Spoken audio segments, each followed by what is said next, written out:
Good morning, Toronto. Welcome back to BT 721 on a Monday. 4 wide on the couch. Frankie, good morning. Good to see you, man. Nice to see you as well. Devo, welcome back. Devo. Nice to see you. We hop on a jet plane tomorrow. Yeah. I know. Oh, that's right. We have you tomorrow, but it's tomorrow afternoon that you go. Okay, good. We go to Universal. We'll be March breaking it. Two dudes. Two dudes on March break. On March break. School's out. Let's go, Mom. Kev, make sure they come back in one piece, please. Please. Yeah. There's no Kev's guarantee. in charge of us. I don't know. Who's looking after Kev? Yeah, who's in charge of Producer who's in Kevin charge? Frechette. True. Yeah. So that's going to be a lot of fun. It'll be great. 4 years ago today was not fun. As we mentioned a couple times, 4 years ago exactly is when the World Health Organization said we have a pandemic. Some people had already suspected we were in a pandemic, but it became official 4 years ago today.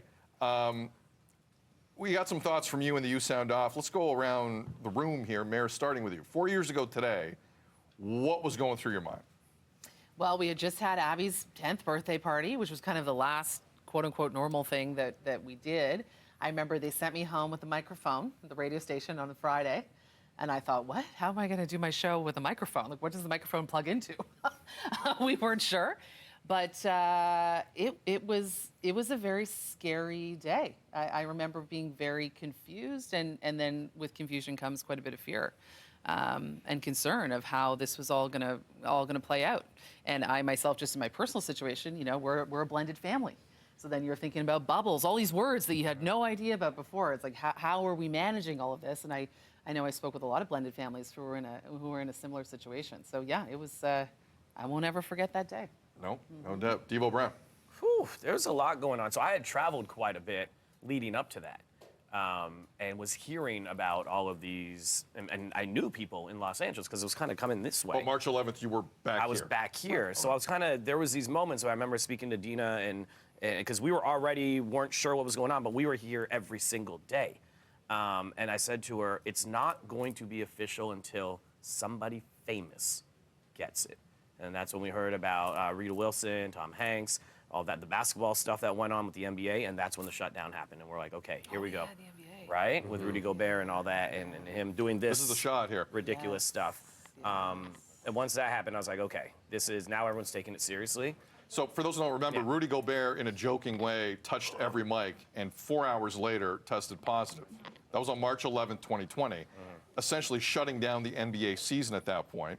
And then every domino imaginable, not just in sports, but in society. Really. That was an odd tipping point for everything to go the other way. That's what Devo is referencing. And I'm with you. That's one of the things. Later that night, not the announcement necessarily of the pandemic. I felt like we were kind of already there. But the fact that it was now everyone was saying, go home, don't do anything. And we're all like, okay, so now what? Yeah, and that announcement that night, I remember I was driving to Shoppers Drug Mart. And that's when that was going on. I was like, well, I better get the things I need to get. But again, for just quickly, being here every single day and then going back home, there was no one else on the streets. Right.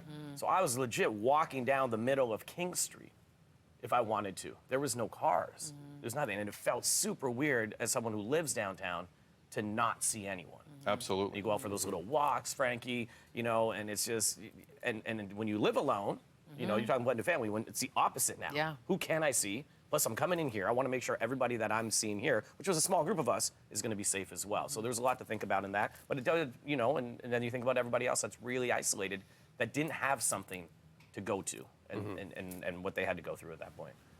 4 years ago today was an ugly time. Yeah, I was going through a separation at that time as well. That's right.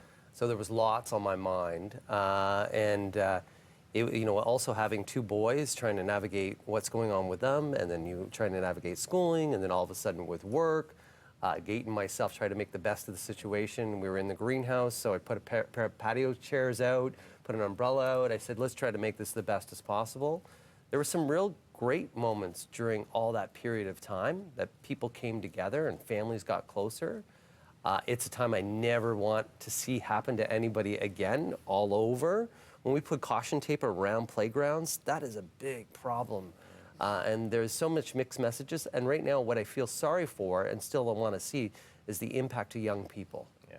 That's going to be the biggest thing. Like my son missed his grade 8 graduation. Didn't really get to experience grade 9. Got there in grade 10. So there's so many of these formative things that he didn't get.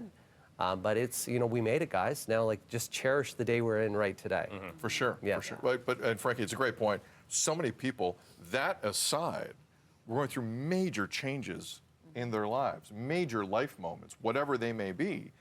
And you had to also process it while this other thing is going on. I'll always remember, like, just, and we're all kind of in the same boat here, bosses saying, guys, just do normal shows. What the hell does that mean? Yeah. You're taking microphones home. I had to grab one on the Monday following. I'm doing shows from my kitchen. And it's like, everyone just kind of do normal stuff. I don't know, we're all trying to figure it out, but I wasn't doing like 4 hours here at BT in the time, but it was just it was strange for a lot of reasons. It was strange for a lot of reasons. Keep the feedback coming in, because we're gonna keep this going. Again, like I mentioned earlier, I don't necessarily want to talk about this, but I think it's really important to kind of still look back on it. And to also really, once again, thank those frontline workers, our healthcare workers, forgetting about and those. of Grocery course, store employees. Everybody who that was really there. got us to where we're at this point. And of course, all of our love and support to those who really lost someone during that time too. Yeah. So yeah. So much Again, fun. 4 years ago today, keep the feedback coming in. Feedback at breakfasttelevision.ca. Melissa Duggan's got news in a second. Also coming up, we'll tell you how you can turn your winter blahs to ahs. I got it. Just by going for a walk. You got it, Frank? I got it. You got it? Yeah. Not a deep cut? It's March break. More BT coming up.